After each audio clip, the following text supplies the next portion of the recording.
C'est un immense artiste québécois, un artiste tout court qu'on adore, Pierre Lapointe. C'est un immense bonheur d'accueillir Pierre sur le plateau de TV5 Monde avec 10 chansons démodées pour ceux qui ont le cœur abîmé. Nouvel album. Et alors cet album-là, vous allez l'adorer. On va en parler parce que c'est quoi? C'est un album qui, à la fois, qui fleure une certaine nostalgie de la manière qu'on faisait des grandes chansons françaises et en même temps hyper moderne, Pierre. J'espère que c'est ce que les gens vont recevoir. Ça fait plus de 20 ans maintenant que je travaille le médium de la chanson. J'ai essayé plein de trucs. Je suis allé dans le rock, je suis allé dans des trucs un peu plus pop expérimental. Et là, j'ai écrit des chansons durant la pandémie sans trop m'en rendre compte. Et je me suis pris au jeu d'essayer d'écrire des chansons comme ça se faisait dans les années 60, avec une rigueur de texte, de mélodie. Et au départ, je voulais pas les chanter moi-même, je voulais les offrir à d'autres chanteuses, d'autres chanteurs. Et je suis venu passer du temps à Paris et je me suis dit, je pense que c'est le bon moment pour ramener de la grande chanson francophone dans les oreilles de la planète. Et puis, ça donne cet album-là qui me rend très, très fier. Ouais. Toutes tes idoles. Écoutez ce titre qui ouvre le nouvel album formidable de Pierre Lapointe. En chantant tout ton désespoir sur une vieille mélodie, une suite d'accords défraîchis. Tu repenses au jour où tu croyais être aussi beau, être aussi vrai que ces poupées de paraffine, ces demi-dieux de magazine, perdus dans ton monde lointain, vivant seul au creux de ta main. T'as fait le deuil de tes rêveries, intrus dans ton propre pays. Toutes tes idoles sont déjà mortes et leurs chansons en quelque sorte sont des prières que tu récites quand dans ta tête tout va trop vite. T'as calqué leur tic, leur dégaine, t'as pris leur manière à l'ancienne et tu assures avec panache pour oublier que tu te sens lâche. C'est extraordinaire, l'arrangement, la nostalgie, les chansons comme ça, les idoles, et une forme comme ça d'émotion qui se dégage de ça. En fait, c'est une grande mélancolie qui se dégage de ces chansons sur cet album. Les arrangements sont signés par Philippe Brault, qui est aussi le réalisateur de l'album, qui est mon vieil acolyte avec qui je travaille depuis La Forêt des Mal-Aimés, depuis 20 ans qu'on travaille ensemble, qui est devenu un maître des arrangements de cordes, des arrangements, des orchestrations magnifiques et magistrales. Donc, j'ai l'impression que cet album-là, c'est vraiment la rencontre de deux vieux amis qui travaillent le même sillon depuis 20 ans, qui là sont arrivés à une certaine forme de maturité. On a des cheveux blancs maintenant, on a vieilli, mais notre talent s'est aiguisé. Ouais. Ça donne des chansons solides. Ouais. Voilà. Et magnifique. Écoutez, moi j'ai envie d'entendre encore ça, tes idoles, écoutez. Écoutez-là. Calqué leur tic, leur dégaine, t'as pris leur manière à l'ancienne et tu assures avec panache oublier que tu te sens lâche. À force de chérir le passé, on finit seul épuisé. Un jour il faut faire la paix avec ses peurs, avec ses regrets. Il faut apprendre à dompter la bête blessée qui sommeille en nous avant qu'elle détruise tout. Toutes tes idoles. Les idoles, regardez, 10 chansons démodées pour ceux qui ont le cœur abîmé. Ah, la pochette, elle dit tout, là, hein, Pierre.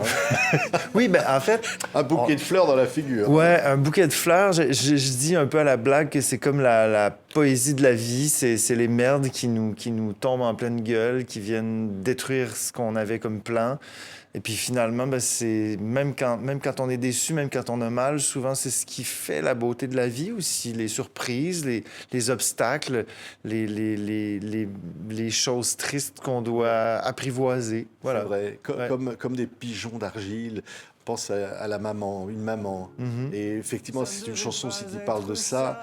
On peut penser à nos mamans, on pense à la tienne évidemment, et la mémoire qui s'efface, et un enfant, peut-être les rôles qui s'inversent.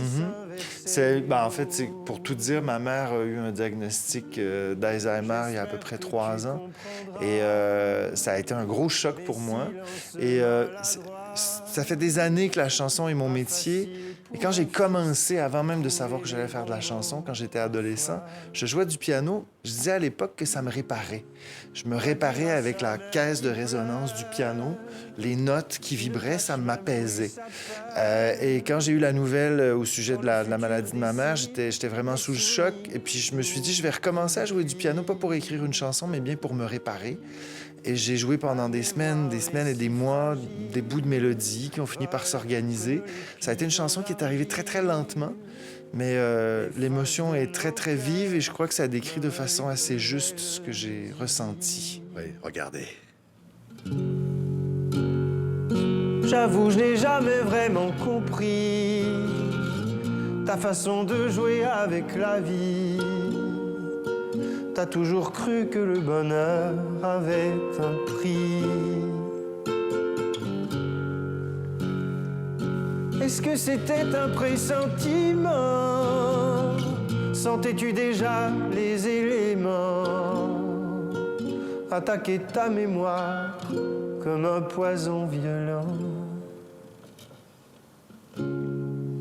Je pense à cette jeune fille, à ses grands yeux bleus qui brillent, qui rêvait de voyages, d'étoiles et de grands paysages.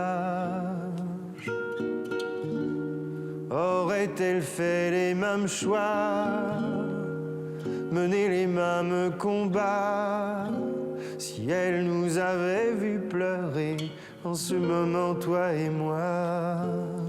C'est magnifique. On peut peut-être parler des clips, justement, parce qu'on a vu Toutes tes idoles tout à l'heure, qui a été tourné dans l'atelier de Johan Créten, un sculpteur d'origine flamande qui habite à Paris maintenant, grand sculpteur qui fait des bronzes magnifiques.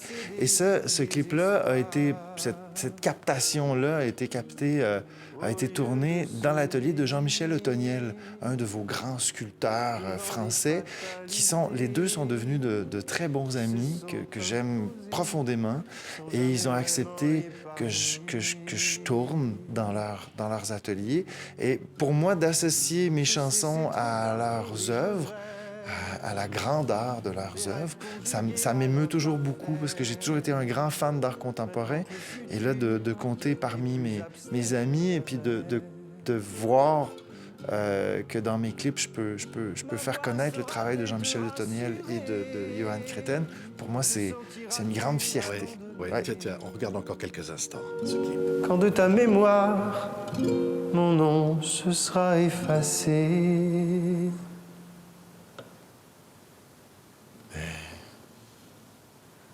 Je veux que tu saches, quand tes souvenirs se seront tous envolés,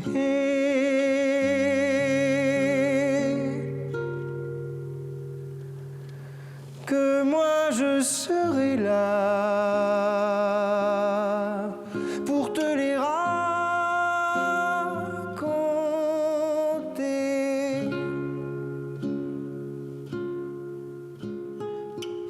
C'est magnifique, Pierre. Merci. Vraiment, hein.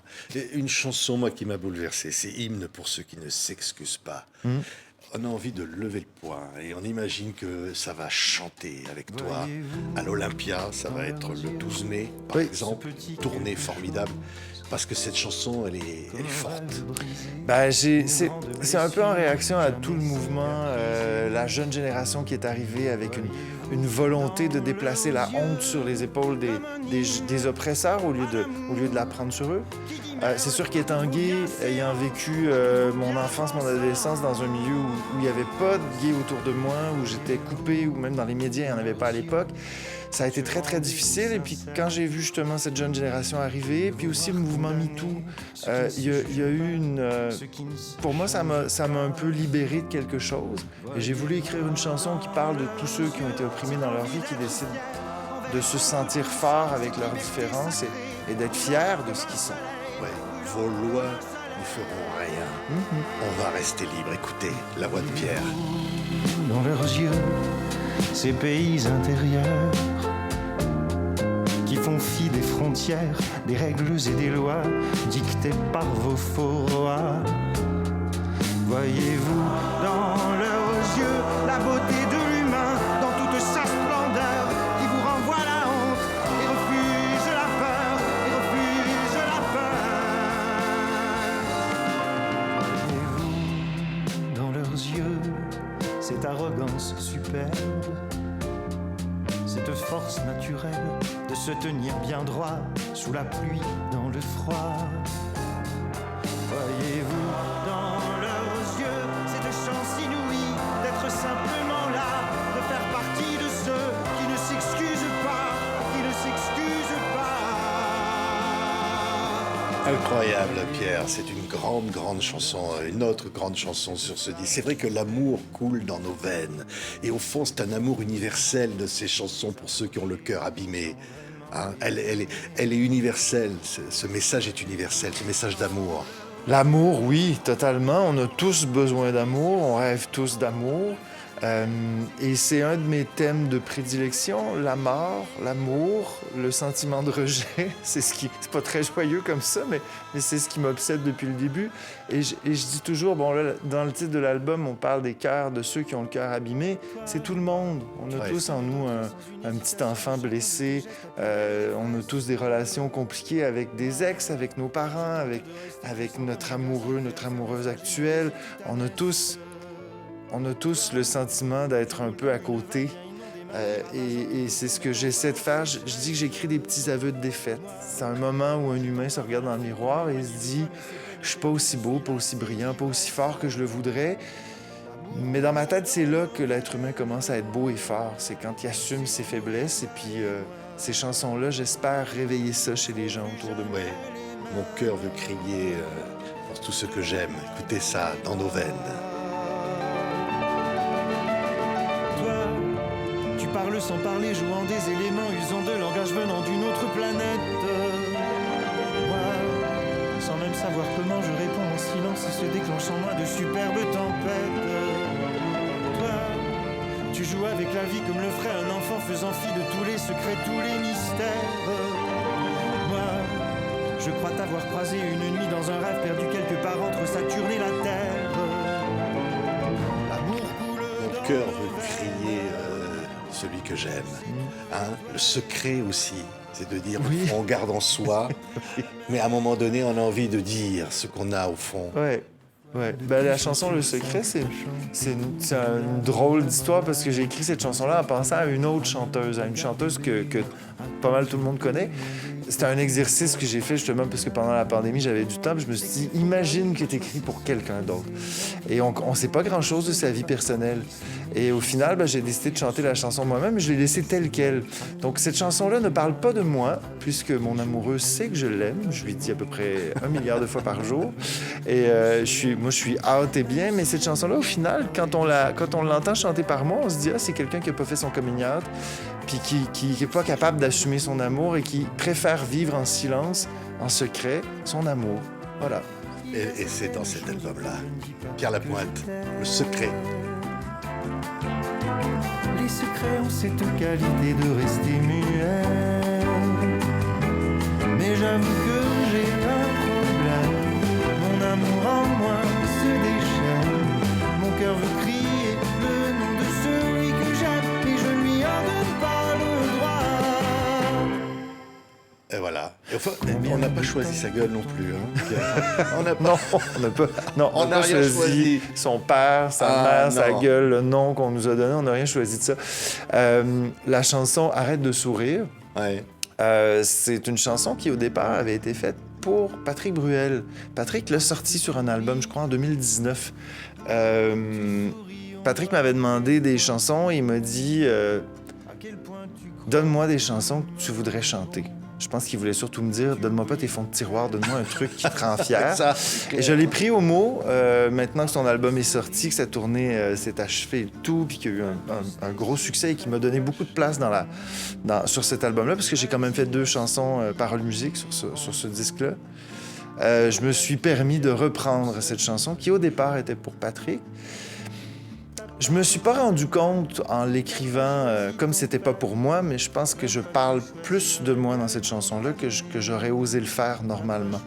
Voilà. Ouais, arrête de sourire. Tourne en rond, tu continues de t'amuser. Tu dis que tu aimes la vie, tu lui dis ma merci.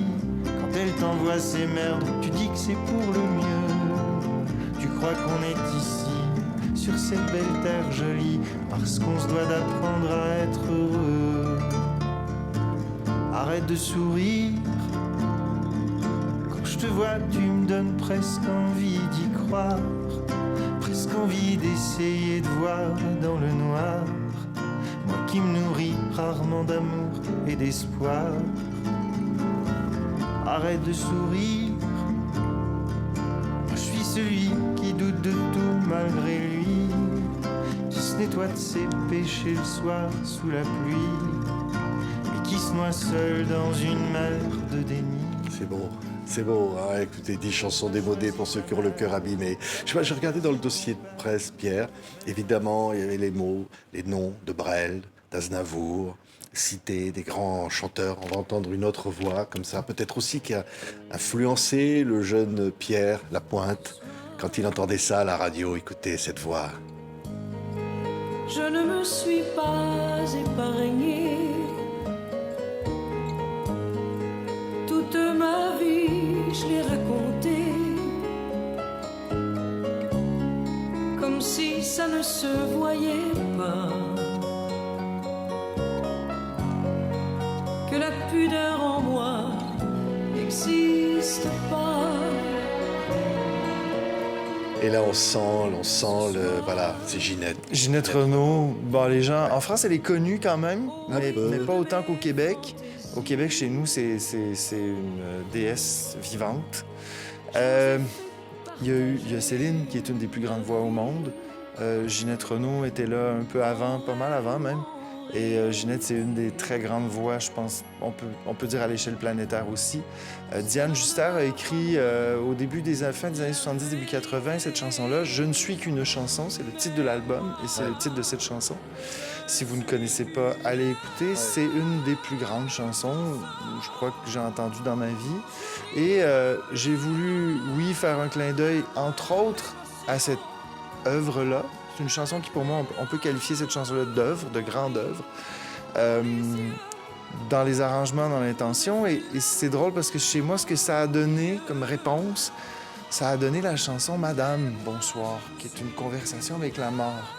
Dans la façon de phraser, de placer les mélodies de cette chanson-là, de Madame Bonsoir, je vois vraiment une parenté avec cette grande chanson que Diane Juster a faite pour Ginette Renault. Écoutez ça. Je donne l'amour comme on donne la raison. Et moi, je me demande où iront nos souvenirs, Pierre. Parce qu'il y a dans cet album-là quelque chose d'intemporel. Il y a le passé, le présent, le contemporain, la vie. Et quelque chose de très très fort comme ça, qui est l'amour. Et les cœurs blessés, les cœurs abîmés. Ceux qui ont le cœur abîmé, c'est-à-dire tout le monde, quoi. Oui, et c'est sûr que l'idée du souvenir, j'ai toujours été obsédé par l'idée de laisser une trace après ma mort, de rester vivant, même si j'existe plus. Et la maladie de ma mère, comme ma mère a l'Alzheimer, c'est sûr que ça m'a confronté, peut-être plus violemment encore que depuis le début de ma vie, parce que là, j'ai des exemples concrets de quelqu'un qui perd doucement la mémoire. Et oui, le thème des souvenirs est hyper présent dans cet album. Ouais. Merci, Pierre. Le disque est absolument formidable. Merci. Et je veux vraiment remercier Pierre, parce qu'il est arrivé, on peut le dire, sur ce studio tout à l'heure, avec ses valises, des cendres d'avion. Il est là. J'ai pas l'air trop, j'ai l'air frais quand même. Il est en tournée, d'avion. il vient chanter ici à Paris et il vient défendre ce disque qui est absolument formidable, que vous allez tous adorer. Dès que vous allez l'écouter, vous n'allez plus pouvoir, vous allez le remettre encore. 10 chansons démodées pour ceux qui ont le cœur abîmé, un des plus beaux disques de chansons françaises qu'on puisse rêver. Pierre Lapointe était avec moi. Merci, Pierre. Merci et où iront nos souvenirs? Nos souvenirs.